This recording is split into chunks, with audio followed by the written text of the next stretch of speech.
वालेकुम अस्सलाम। एक ब्लैक कॉफ़ी। टाइम लगेगा, लाइट अभी आई है, वो डी उठ गई थी जो उसकी। चलो मैं वेट करता हूँ, कितनी देर लगेगी?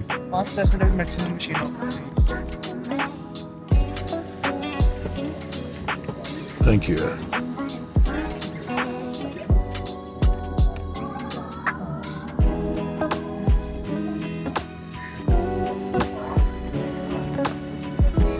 Thank you.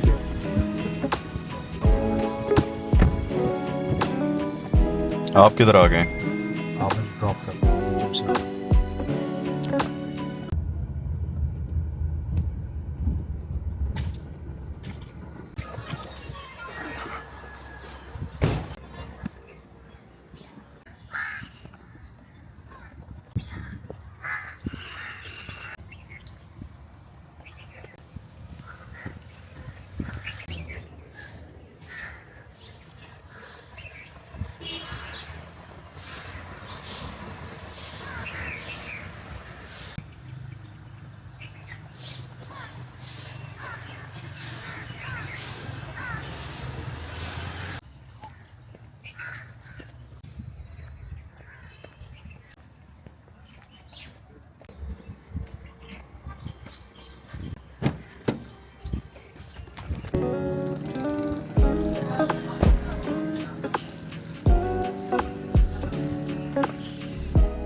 मोस्टली लोगों को हेल्थ का प्रॉब्लम नहीं है, बेसिकली उनका थिंकिंग का मसला है। बहुत सारे लोग जो हैं वो सोचते हैं कि उनको वेट का मसला है, डाइजेशन का मसला है, लो एनर्जी का मसला है, लेकिन एक्चुअली वो हेल्थ को अप्रोच किस तरह कर रहे हैं, दैट्स द बिग प्रॉब्लम। लोग सेहत को इवेंट की तरह ट्रीट करते हैं, उसको सिस्टम के तौर पे नहीं लेते। मैंने डाइट स्टार्ट करनी है, मैं कोई सप्लीमेंट ले लेता हूँ, मैं कल से जिम ज्वाइन कर लेता हूँ। वो हमेशा किसी मोमेंट, किसी इवेंट का इंतजार कर रहे होते हैं रादर देन के उसको सिस्टमैटिक तरीके से प्रोसेस करें। और एक मेजर मसला ये है कि लोगों को आउटकम से गर्ज होती है और वो कंसिस्टेंसी के ऊपर जो है ध्यान नहीं देते। कि आप वेइंग स्केल के ऊपर चढ़ेंगे और आप कहेंगे कि यार मेरा तो वेट इतना हो गया, मेरा तो इतना होना चाहिए था, शीशे में मैं ऐसा नहीं दिख रहा, मुझे ऐसा दिखना चाहिए, मुझे कॉम्प्लीमेंट्स नहीं मिलते। या फिर कोई ना कोई डेडलाइन होगी कि जी कोई शादी आ रही है, कोई बर्थडे आ रही है, कोई ऐसा इवेंट आ रहा है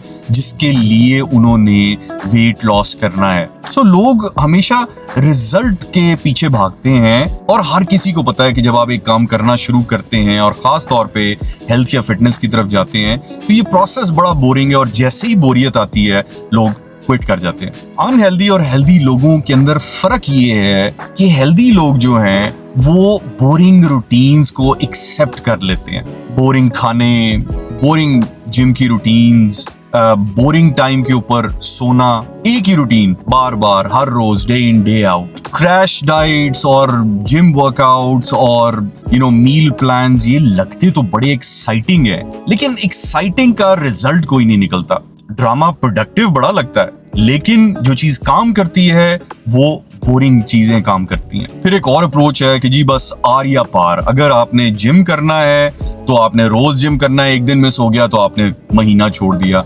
अगर आपने डाइट करनी है तो आपने एक स्पेसिफिक डाइट करनी है, वो 1-2 दिन मिस होगा तो फिर आप अगले 2-3 हफ्ते जो हैं वो डाइट ही छोड़ देंगे। आपका पूरा प्लान परफेक्ट तरीके से एग्जीक्यूट होगा तो ठीक है, अदरवाइज जी वो सारी जिंदगी आपकी फेल हो गई। लोग असल में कोर्स करेक्शन जो है ना उसका कॉन्सेप्ट नहीं समझते कि अगर आपसे थोड़ी सी गलती होगी, एक दिन अगर आपसे जिम का मिस हो गया तो अगला दिन है। अगर आपसे एक दिन आपने चीट मील कर लिया, बहुत ज्यादा खा लिया, तो आपके पास पूरा एक अगला हफ्ता है उसको कवर करने के लिए। अगर आप किसी एक दिन लेट सोए हैं तो दैट मीन्स कि अगले दिन आप उसको करेक्ट कर लेंगे। सो लोग जो है वो इंटेंसिटी की तरफ भागते हैं कि जी कोई एक्सट्रीम डाइट होगी, कोई एक्सट्रीम वर्कआउट होगा, अपनी जिंदगी के ऊपर कोई एक्सट्रीम रिस्ट्रिक्शन लगाएंगे। बट असल सवाल ये है करने वाला अपने आप से कि क्या ये रूटीन, जो भी रूटीन है, वो डाइट की रूटीन है, एक्सरसाइज की रूटीन है, सोने की रूटीन है, क्या आप वो रूटीन अपनी सारी जिंदगी अप्लाई कर सकते हैं,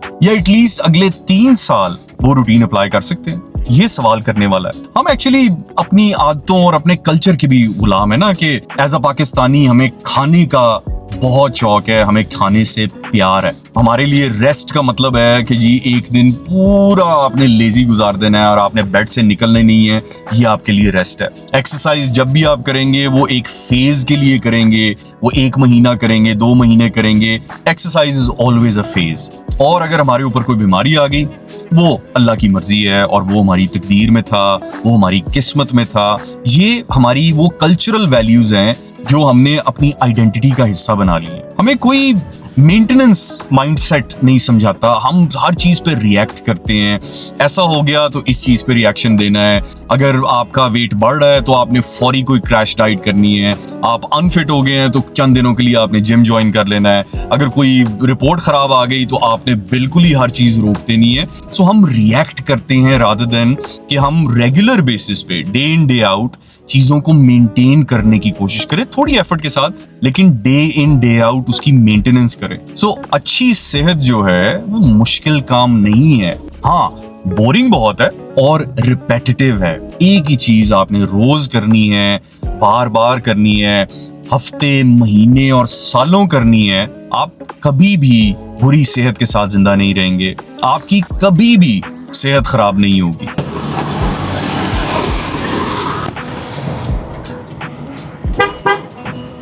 मैं कभी कभार देखूं तो मेरी रूटीन इतनी बोरिंग है, ऐसी है, तो इसलिए मुझे ठीक लगती है। लेकिन कभी कभार मैं भी सोचता हूँ कि रूटीन बहुत बोरिंग है, लेकिन जो मुझे रिजल्ट चाहिए वो मुझे मिल जाते हैं। Same routine, same exercise, same workouts, but consistently.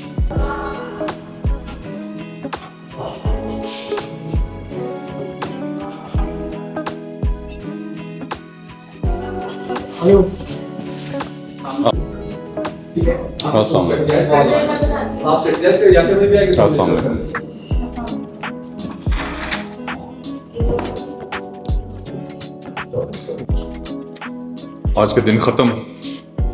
और खान साहब क्या किया आज आपने?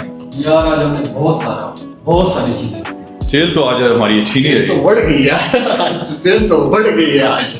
जुम्मा था ना यार, मैं भी लोग दिमाग हाँ, ठीक है। मार्केट की जीरो डिपार्टमेंट सही।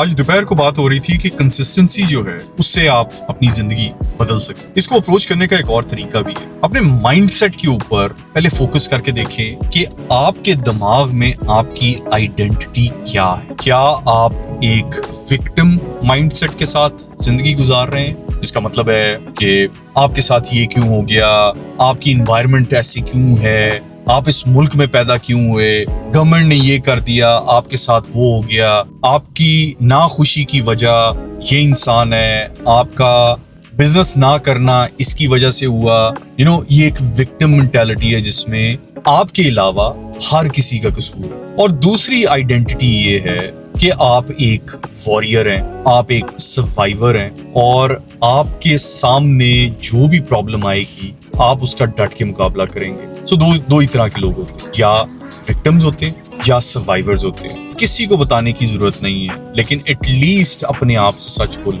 क्या आप इस दुनिया में विक्टिम के तौर पे जिंदगी गुजार रहे हैं या आप एक सर्वाइवर के तौर पे जिंदगी गुजार रहे हैं? और ये सारा का सारा आपके माइंडसेट में है या आपके दिमाग में है। अपने आप को बार बार याद कराएं कि आप विक्टिम नहीं हैं, ये किसी और का कसूर नहीं है। जो कुछ है वो आपके हाथ में है। अगर जो कुछ बदलेगा वो किसी की वजह से नहीं बदलेगा, वो आपकी वजह से बदलेगा। जिस दिन आपने अपना ये वाला माइंडसेट शिफ्ट करना शुरू कर दिया, आपके इर्द गिर्द चीजें आपके मुताबिक चेंज होना शुरू हो जाएंगी। So stop being a victim and start being a warrior. I'll see you guys tomorrow.